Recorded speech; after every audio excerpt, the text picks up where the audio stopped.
हाय दोस्तों, welcome to the channel. और आज हम लोग बात करेंगे एक ऐसे चीज़ के बारे में जो कि हम लोग को दर्शाता है कि कब इकोनॉमी में, कब शेयर मार्केट में लॉस आ सकता है, यानी कि क्रैश हो सकता है। तो कुछ साइन है जिसको हम लोग को ध्यान रखना ज़रूरी है। पहला साइन है कि अगर म्यूचुअल फंड में बहुत सारा कैश इनफ्लो होने लगे, बहुत सारा कैश आने लगे, तब एक चांस बना रहता है कि जो मार्केट है, जो इकोनॉमी है, वो शायद क्रैश हो सकता है। जो अगला पॉइंट है कि जो न्यूटन थे वो भी अपना पैसा इस शेयर मार्केट में लगाया था और उसको भी एक बहुत बड़ा लॉस हुआ था। तो इससे ये पता चलता है कि आपके पास ब्रेन रहने से कुछ नहीं होगा। अगर अगर आपको मालूम नहीं है कि कब क्रैश होने वाला है, कब साइन उसका दिखा रहा है क्रैश होने वाला है, वो सारी चीज़ों का आप लोग को पता लगाना बहुत ज़रूरी है। इसी कारण जो न्यूटन थे उनको बहुत बड़ा लॉस हुआ था। तो इसका एक ही मतलब है कि कब हम लोग को पैसा लगाना चाहिए, कब हम लोग को पैसा नहीं लगाना चाहिए। तो हम लोग को क्या करना है कि जिस फील्ड में हम लोग को पैसा लगाना है, उस फील्ड में उस कंपनी को देखना है कि जिसका सेल्स बढ़िया हो, जिसका मैनेजमेंट अच्छा हो, जिसका ऑनेस्टी ज़्यादा हो। तो उस पर हम लोग को ज़्यादा फोकस करना है और उसमें भी फोकस करना है कि जिसका पी रेशियो कम हो। तो जिसका पी रेशियो कम हो और उसका सेल्स बढ़िया हो, जिसका मैनेजमेंट अच्छा हो, तो उन सारी कंपनी में हम लोग को पैसा लगाना चाहिए। अगर एवरेज देखा जाए तो इंडिया में ऐसा माना जाता है कि अगर 20 से अगर ऊपर है तो पी रेशियो को थोड़ा हाई माना जाता है। अगर 20 से नीचे है तो इसको एक अच्छा पी रेशियो माना जाता है। एक अगला पॉइंट है जिससे हम लोग को पता कर सकते हैं कि अभी मार्केट हाई है या लो, वो है मार्केट कैपिटलाइजेशन और जीडीपी रेशियो। अगर ये रेशियो 1 है तब भी हम लोग मानते हैं कि कुछ महंगाई है। अगर वो 1 से ज़्यादा हो गई तब तो ये थोड़ा सा बहुत ज़्यादा महंगाई पाया जाता है। वहीं अगर लो रहे, 1 से अगर कम रहे, तब हम लोग मानते हैं कि ये अभी अच्छा मार्केट है पैसा लगाने के लिए। अगला जो पॉइंट है कि हम लोग को किस टाइप की कंपनी में अपना पैसा लगाना चाहिए। कई लोग कहते हैं कि मल्टीबैगर कंपनी में, और कभी लोग कहते हैं कि जिसका हाई मैनेजमेंट हो, और कभी लोग कहते हैं कि जो टॉप की कंपनी है तो उसमें पैसा लगाना चाहिए। ये सारी चीज़ें इसलिए कहा जाता है कि जो अच्छी कंपनियां होती हैं उनमें सेल्स अच्छा होता है, उसका मैनेजमेंट अच्छा होता है, उसका होनेस्टी अच्छा रहता है, उसमें मोनोपोली भी रहता है।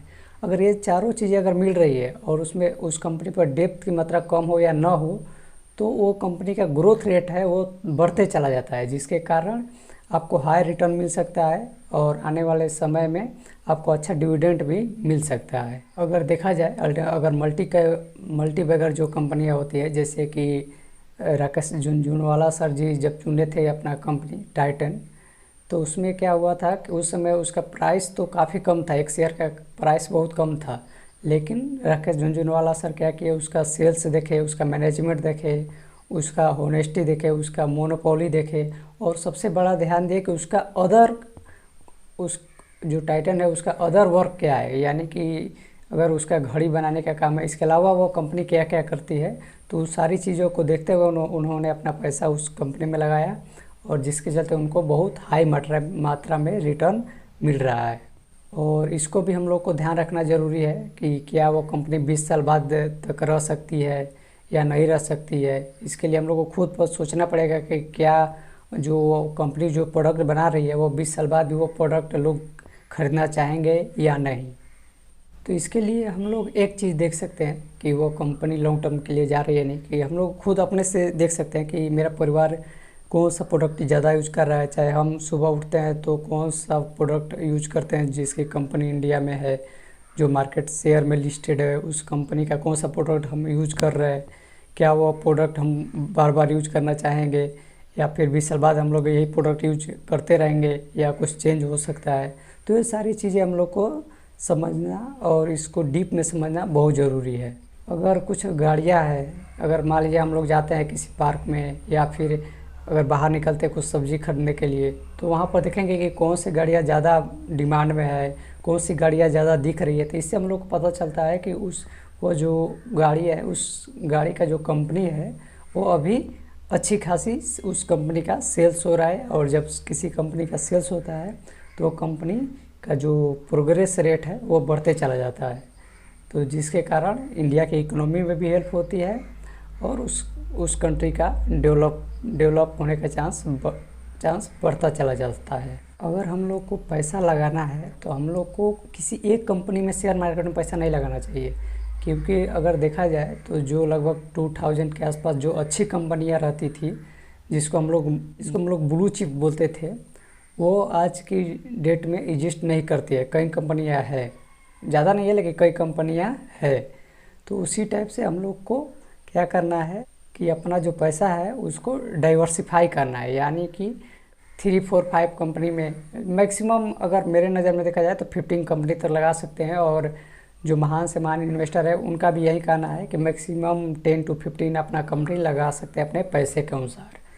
तो इसका फ़ायदा ये होता है कि आप तो एक तो अपना मैनेजमेंट, सेल्स, प्लस में मोनोपोली, प्लस में ऑनेस्टी देखकर उस कंपनी को खरीदे, और उस कंपनी को खरीदने के बाद अपना पैसा लगाना स्टार्ट किए, तो एक तो आपका पैसा डूबने का चांस बहुत कम रहता है, और वो कंपनी लगातार आपको प्रॉफिट, डिविडेंड देती चली जाती है। तो ये सारी प्रॉफिट है अगर आप लोग बहुत सारे कंपनी में इन्वेस्ट करते हैं। तो अगर ऐसा होता है कि अगर कोई कंपनी डूब भी जाती है तो अदर जिस कंपनी में आप लोग पैसा लगाए हैं तो वो आपको इतना रिटर्न दे देगी ताकि आप लोग को वो जो पैसा डूबा है उसके लिए आप ज़्यादा दुखी ना हो। तो इन सारी चीज़ों को हम लोग को ध्यान रखना बहुत ज़रूरी है अगर हम लोग को इन्वेस्टिंग के दुनिया में सफल होना है। तो यही बात करते हुए चलिए मिलते हैं अपने नेक्स्ट वीडियो में। तब तक के लिए बाय बाय।